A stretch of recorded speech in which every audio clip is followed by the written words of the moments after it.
the equal opportunity is a thing that must be shared and spread in order to build a strong city.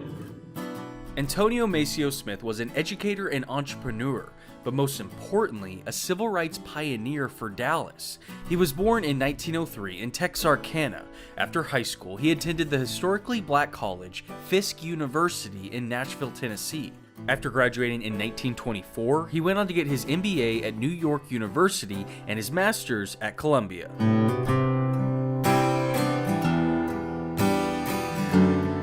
Smith started his career running an advertising agency in New York before heading home to Texarkana to run a real estate firm. In 1932, he moved to Dallas to teach in the segregated Dallas public schools and also publish a weekly black newspaper, the Dallas Express. Early on, Smith noticed a clear distinction in his job search. There were white folks' jobs and there were black folks' jobs. Desk jobs, white folks' jobs.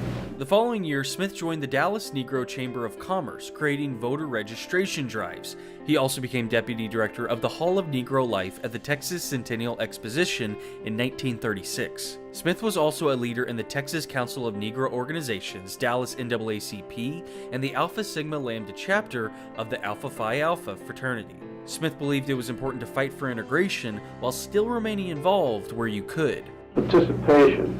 You got to start somewhere. If you can't start on an integrated pattern, start and then integrate. In 1944, Smith worked closely with the legal team of the NAACP on the voting rights lawsuit Smith versus Allwright, which got rid of white primaries across the nation.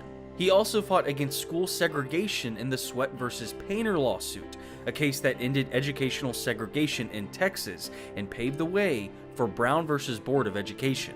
Smith went on to play an integral role in the desegregation of public facilities and schools in Dallas. Smith passed away in Dallas on December 19, 1977, at the age of 74.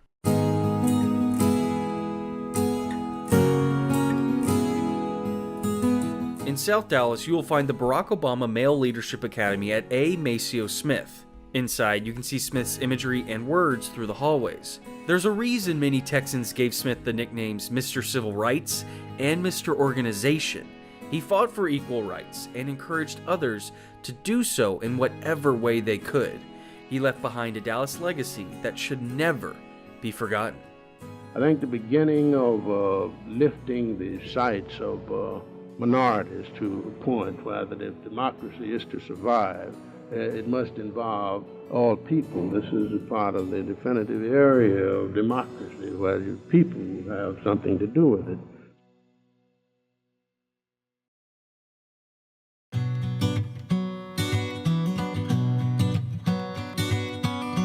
Bessie Coleman was born in 1892 in Atlanta, Texas, near where the Texas, Arkansas, and Louisiana borders meet. Her family moved to Waxahachie when she was 2, where they lived as sharecroppers. Coleman spent the majority of her childhood and school years in North Texas before moving to Chicago in 1915. Coleman started out by working as a manicurist at the White Sox barbershop. Here, some believe she heard stories from pilots talking about flying during World War I. American flight schools didn't admit women nor black people at the time, so Robert S. Abbott, founder of the Chicago Defender, wrote about Coleman's quest in his newspaper and even supported her financially, along with black bank owner Jesse Binga. Coleman took French language classes in Chicago before traveling to Paris to earn her license. In June of 1921, Coleman became the first black woman and first Native American to earn her pilot license. By the time she returned to America later that year, she was already a highly regarded famous figure across the country. Coleman focused her attention on barnstorming, which is when stunt pilots perform dangerous tricks while flying their planes. With no one in the States to teach her, Coleman headed back to Europe. It was around this time she started performing and earned the nicknames Queen Bess and Brave Bessie. In September of 1922, Coleman made her first appearance in America at an event honoring veterans of the all-black 369th Infantry Regiment from World War I. She oftentimes showcased stunts such as figure eights, loops, and near-ground dips. Coleman did make sure to regularly speak out against racism, telling audience members about the number of black people who want and should be encouraged to become pilots. She refused to be a part of any events that wouldn't allow black people in the audience. At one point, Coleman was given the chance to be in the movie Shadows and Sunshine. However, once she learned what the filmmakers wanted her to wear and how she would be stereotypically depicted, she stepped away from the movie, refusing to perpetuate the derogatory imagery of black people. In April of 1926, Coleman planned to fly in Jacksonville, Florida, in a plane she recently bought in Dallas. About 10 minutes into her flight, the plane took a dive, spinning to the ground and crashed, killing Bessie Coleman at the age of 34. News of her death deeply impacted the black community across the country as activist Ida B. Wells led ceremonies at her burial site in front of 10,000 people paying their respects.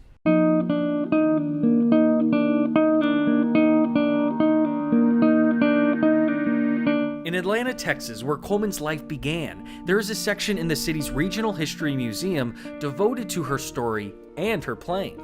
Roads at multiple airports around the world, including O'Hare International Airport in Chicago, are named in her honor. In Cedar Hill ISD, you will find Bessie Coleman Middle School, which has parts to her story spread throughout the hallways. While she is a part of countless Hall of Fames and in many museums, what might make Coleman the proudest is the number of aviation groups and clubs today filled with a diverse group of pilots that can be thankful Bessie Coleman established herself as one of the true pioneers of the air.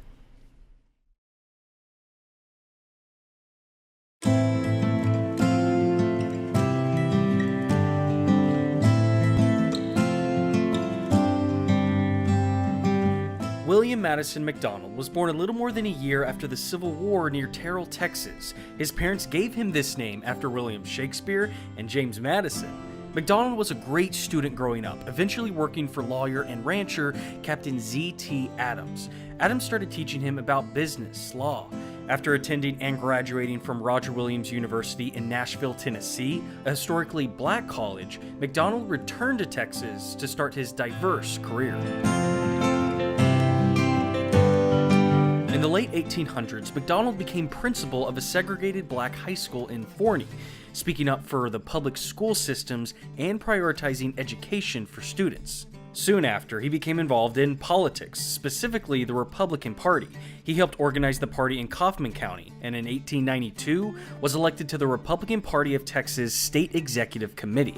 For decades, McDonald had a strong voice in state politics, becoming the leader of the South Republicans' biracial Black and Tan faction, which opposed the party's Lily White movement. McDonald and the Black and Tan faction worked to encourage black people within the party to go out and vote.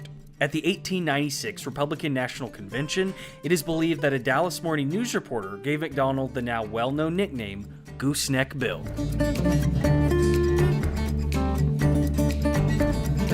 McDonald moved to Fort Worth in 1906, where he built and became manager of the Fraternal Bank and Trust Company. It was also one of the rare banks from its time that survived the Great Depression. McDonald's bank helped black entrepreneurs by lending them money when the white banks would not. Coincidentally, many of these same white banks were saved during the Great Depression because of loans McDonald's bank provided them. McDonald also got into the hotel business, becoming the owner of Fort Worth's first black-owned hotel, The Gem. Due to his savvy and inclusive business work, it is believed McDonald is the first black millionaire in all of Texas. McDonald died on July 5, 1950, in Fort Worth. McDonald's presence remains here in North Texas. There's the William M. McDonald YMCA in southeast Fort Worth. You can also find this mural paying tribute to McDonald on the south side of the Fort Worth Central Station. In 2002, the Texas Historical Commission and the city of Forney erected this historical marker in his honor, saying in part, "Throughout his life, McDonald was a leader in the struggle for social justice, advocating persistence and civic and moral responsibility as the steps to equality." Why would you serve somebody in one part of your store and then wouldn't serve them in another part? Juanita Jewel Shanks Craft devoted her life to fighting for equal civil rights. Born in February of 1902 in Round Rock, Texas, Craft grew up surrounded by racial discrimination. Her mother died from tuberculosis after being refused treatment because there were no state hospitals for Black Texans. Even after getting her college degree, Craft had to work as a maid at the Adolphus Hotel in Dallas. It didn't take long, though, for things to change not only for Craft, but for the city she called home.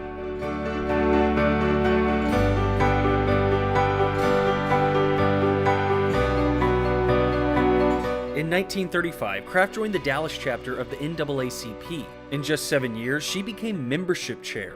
There was a lot of protest by some of the older members of the branch who said that they did not feel that I had the prestige needed to conduct a membership campaign.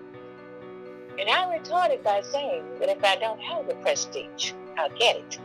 In the 40s, Craft created the Dallas NAACP Youth Council, which became a model for chapters across the country.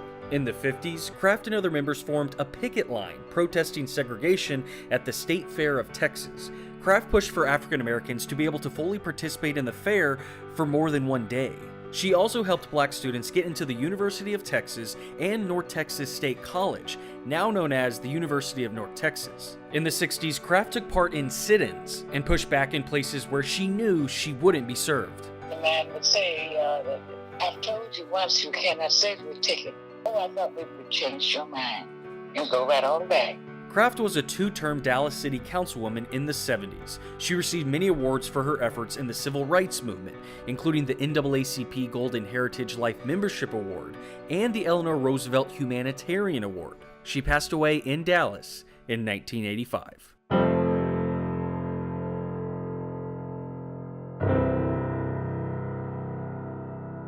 Today, Craft's name can be found throughout Dallas. You can find a U.S. post office in Southeast Dallas, as well as a recreation center in East Dallas. Craft's home on Warren Avenue in South Dallas is now the Juanita J. Craft Civil Rights House, where you can learn about her lifelong fight to bring equality to her community.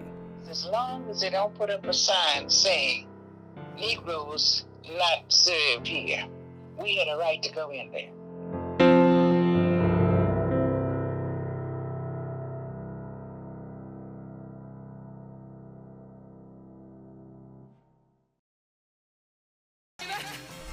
Come on, Chris.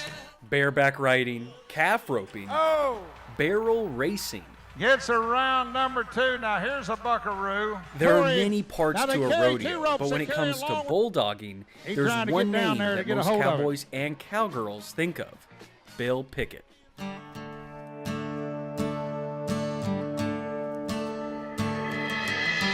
Willie M. Bill Pickett was born in 1870, 5 miles southeast of Liberty Hill in central Texas. He was the second of 13 children. Pickett's ancestors were a mixture of African American, Caucasian, and Cherokee Indian, an uncommon blend in the 1800s, according to author Colonel Bailey C. Haynes. Around the time Pickett turned 18, he started riding horses and grew intrigued by the longhorns walking about the Texas land and cattle dogs. Pickett saw the catch dog and the heel dog catch stray steer. He later found a way to bring down a steer by himself, giving him the title inventor of bulldogging. Pickett started practicing and improving this technique, riding on his horse, jumping off, and wrestling the steer to the ground by biting on the cow's lip. What was initially an act to help cowboys catch stray longhorns turned into a show Pickett and his brothers would put on at county fairs. Pickett's fame grew as he eventually starred in multiple silent films, including the 1921 movie The Bulldogger.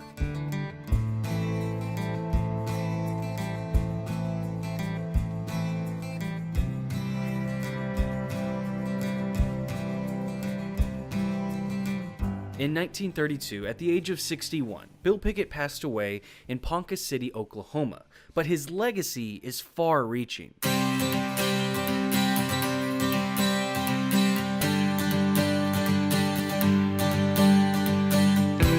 If you find yourself in Taylor, Texas, you'll see statues, street signs, and plaques with Pickett's name on it. In 1971, he became the first black rodeo athlete voted into Oklahoma City's Rodeo Hall of Fame. Fort Worth's National Multicultural Western Heritage Museum also inducted him into its Hall of Fame in 2003, showcasing some of the apparel that made Pickett so memorable. The Bill Pickett Invitational Rodeo celebrates and honors black cowboys and cowgirls from around the country, no matter your age, and preserves the rodeo culture in the African American community.